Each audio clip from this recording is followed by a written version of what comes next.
জয় ঠাকুর। শ্রী শ্রী রামকৃষ্ণ পুঁথি চতুর্থ খণ্ডের অন্তর্গত ভক্তদের সঙ্গে রঙ্গ ও সংযোজন, এই অধ্যায় থেকে আমাদের পাঠ চলছে। আজ আমরা এই অধ্যায়ের 26তম দিন পাঠ করব। পর্ব 611, পৃষ্ঠা সংখ্যা 398 এর শেষ কিছু অংশ থেকে 399 এর অর্ধেক পর্যন্ত। এর আগের দিনের পাঠে আমরা দেখেছি ঠাকুরের খুব কাছের বড় ভক্ত রামচন্দ্র দত্ত, তার বাড়িতে এক শনিবার মহোৎসবের মতো ঠাকুর এসেছেন এবং সেইখানে অনুষ্ঠান চলছে। শনিবার শনিবার করে ঠাকুর নানান ভক্তের বাড়ি যান, মহোৎসব হয়। এইবারে এই রামদত্তর বাড়িতে অনুষ্ঠান। চিঠি দিয়ে সকলকে জানানো হয়েছে, গিরিশ ঘোষকেও জানিয়েছিলেন। আসবো কি আসবো না এমন ভাবছেন, ভাবতে ভাবতে শেষ পর্যন্ত সন্ধ্যাবেলায় আর তিনি ঠাকুরের টান উপেক্ষা করতে না পেরে মঞ্চ থেকে রাস্তায় বেরিয়ে গিয়ে হাঁটতে হাঁটতে রামের বাড়ির কাছে তখন চলে এসেছেন। তখন দূর থেকে রাম এবং সুরেন্দ্র দুজনে তাকে দেখতে পেয়ে অবাক হয়ে গিয়েছেন ঠিকই, কিন্তু তবুও সসম্মানে ধরে তাকে নিয়ে গিয়ে অভ্যর্থনা জানিয়ে নিয়ে গিয়ে ঠাকুরের কাছে বসিয়েছেন। এই অবধি গতদিনে আমরা পাঠে দেখেছি। তারপরের অংশ আজ আমরা পাঠ করব।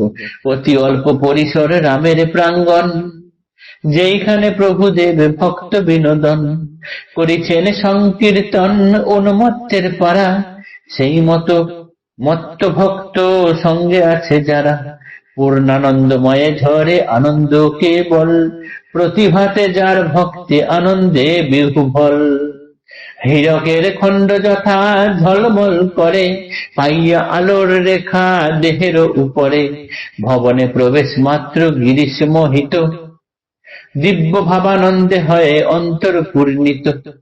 অপূর্ব প্রভুর নৃত্য হয় সে সময়, নৃত্যের মাধুরী কথা কহিবার নয়, হুঙ্কারিয়া কহ নৃত্য সিংহের প্রতাপে, ধরা কাপে টল টল শ্রীচরণ চাপে, ভাবে ভরা মাতোয়ারা অতুল বিক্রম, মহাশ্রম তবু নহে অনুভব শ্রম, জ্যোষ্ঠীর মতন কভু শ্রীঅঙ্গ নিশ্চল, কভু কাঁপে পানি দয় কভু চক্ষে জল, সুমন্দ মধুর হাসি কভু কভু খেলে, অপূর্ব লাবণ্য সহ শ্রীমুখ মণ্ডলে, কভু খুলে পরে বাস সংজ্ঞা নাহি গায়, নিকটে সতর্ক ভক্ত কোটিতে জড়ায়, কভু কাঁচা ঘুমে ওঠা বালকের মতো, 12 আনা ঘরে ঘরে ছিকি জাগরিত, বলেন সুদীর্ঘ ভাবে বাক্য জড় জড়, হুঁশ আছে এই বটে রয়েছে কাপড়,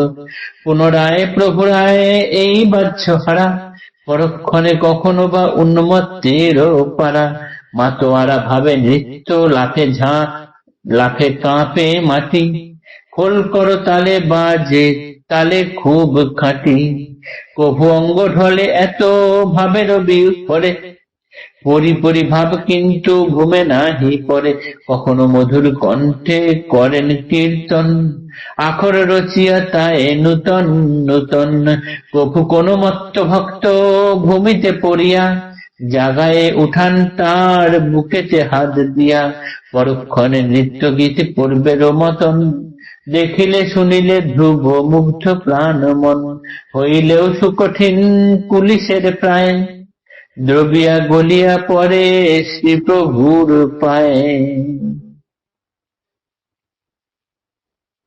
এই রামের প্রাঙ্গণ বা উঠোন, যেখানে ঠাকুরের মহোৎসব বসেছে আজ, সেইখানে গিরিশ ঘোষকে এনে বসানো হয়েছে।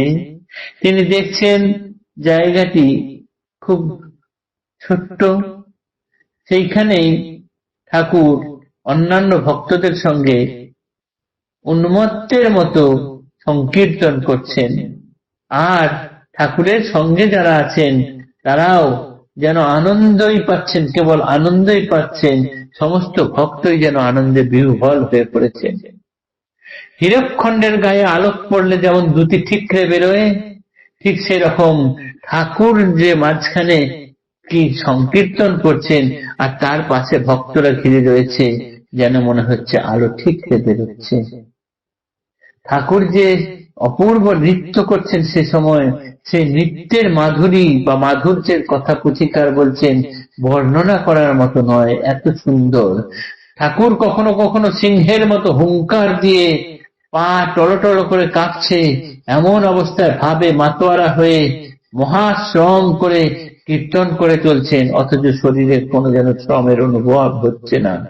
কখনো বা সেই শরীর কাঠের মতো শক্ত হয়ে দাঁড়িয়ে থাকছে, হাত দুটি কখনো কখনো কাঁপছে, চোখে দিয়ে জল বেরিয়ে আসছে, কখনো তার মুখ দিয়ে সুন্দর মধুর হাসি খেলে বেড়াচ্ছে, মুখমণ্ডল যেন অপূর্ব লাবণ্যময় হয়ে উঠছে, কখনো বা সংজ্ঞাহীন হয়ে পড়ছে। সেই সময় তার শরীর থেকে বস্ত্র খুলে পড়ছে, পাশেই শতকিত ভক্তরা রয়েছেন, তারা সব সময় সেই বস্ত্র নিয়ে আবার কোমরে জড়িয়ে দিচ্ছেন।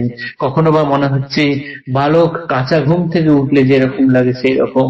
কখনো কখনো দেখা যাচ্ছে তিনি 12 আনা ঘরের মধ্যেই রয়েছেন এবং শিখে আনা জেগে আছেন, এবং সুদীর্ঘ ভাব সমন্বিত বাক্য আস্তে আস্তে করে বলছেন যে আমার হুঁশ আছে, আমার কোমরে কাপড় রয়েছে, এটুকু আমি বুঝতে পারছি।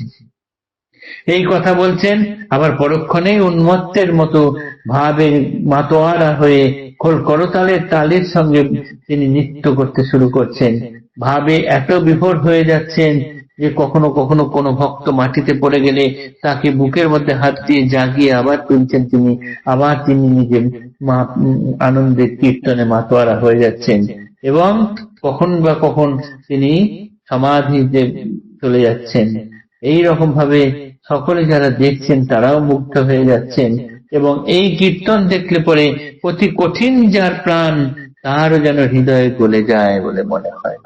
আজকে এই কীর্তনের বর্ণনাটুকু করেই সমাপ্ত করলাম। আগামী দিনের পরের অংশ আমরা পাঠ করব। জয় ঠাকুর।